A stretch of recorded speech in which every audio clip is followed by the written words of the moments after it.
Hi friends! Video start ಆಗುವುದಕ್ಕೆ ಮುಂಚೆ ನಮ್ಮ SK1208 studio channel subscribe, like ಮತ್ತು ಶೇರ್ ಮಾಡೋದು ಮರಿಬೇಡಿ. ವಿಡಿಯೋ ಇಷ್ಟವಾದರೆ ಕಾಮೆಂಟ್ ಮಾಡಿ ನಿಮ್ಮ ಅಭಿಪ್ರಾಯ ತಿಳಿಸಿ. Story written by SK1208 studio.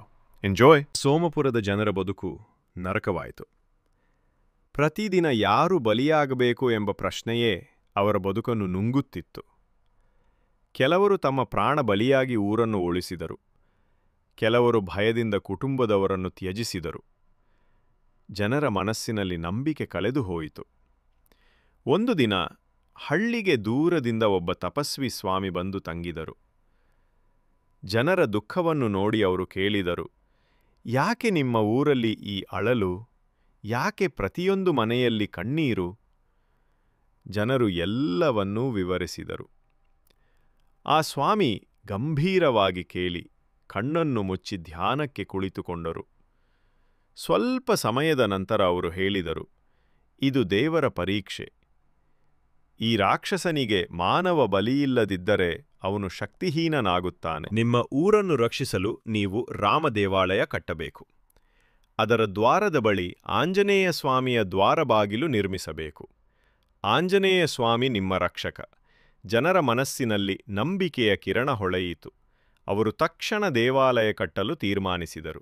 ಪ್ರತಿಯೊಬ್ಬರೂ ತಮ್ಮ ಸಾಮರ್ಥ್ಯದಷ್ಟೂ ಸಹಾಯ ಮಾಡಿದರು. ರೈತರು ತಮ್ಮ ಧಾನ್ಯವನ್ನು, ವ್ಯಾಪಾರಿಗಳು ತಮ್ಮ ಹಣವನ್ನು, ಮಹಿಳೆಯರು ತಮ್ಮ ಆಭರಣಗಳನ್ನು, ಮಕ್ಕಳು ತಮ್ಮ ಆಟದ ಬೊಮ್ಮೆಗಳನ್ನೇ ಸಹ ಕೊಟ್ಟರು. ಹೀಗೆ ದೇವಾಲಯದ ಕಾರ್ಯ ಪ್ರಾರಂಭವಾಯಿತು. ಜನರ ಮನಸ್ಸು ಭಯದಿಂದ ಭಕ್ತಿಯತ್ತ ತಿರುಗಿತು. ಹಳ್ಳಿಯ ಎಲ್ಲರೂ ಒಂದಾಗಿ ಶ್ರಮಿಸಿದರು. ಹಗಲು ರಾತ್ರಿ ಕೆಲಸ ಮುಂದುವರಿದಿತು. ಗಡಸುಗಾರರು ಕಲ್ಲು ಕತ್ತರಿಸಿದರು. ವಾಸ್ತುಶಿಲ್ಪಿಗಳು ಗೋಪುರದ ಆಕೃತಿ ರೂಪಿಸಿದರು. ಮಹಿಳೆಯರು ಆಹಾರ ತಂದುಕೊಟ್ಟು ಕಾರ್ಮಿಕರ ಸೇವೆ ಮಾಡಿದರು. ಕೆಲವೇ ತಿಂಗಳಲ್ಲಿ ಆ ದೇವಾಲಯ ಎದ್ದು ನಿಂತಿತು.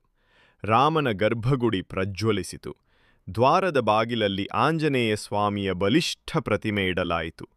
ಆ ಪ್ರತಿಮೆಯ ದೃಷ್ಟಿಯೇ ಜನರ ಹೃದಯಕ್ಕೆ ಧೈರ್ಯ ತುಂಬಿತು. ಪ್ರತಿದಿನ ಬೆಳಗ್ಗೆ ಜನರು ದೇವಾಲಯಕ್ಕೆ ಹೋಗಿ ರಾಮನ ನಾಮ ಜಪಿಸಿದರು. ಮಕ್ಕಳು ರಾಮ ರಾಮ ಎಂದು ಕೂಗಿದರು.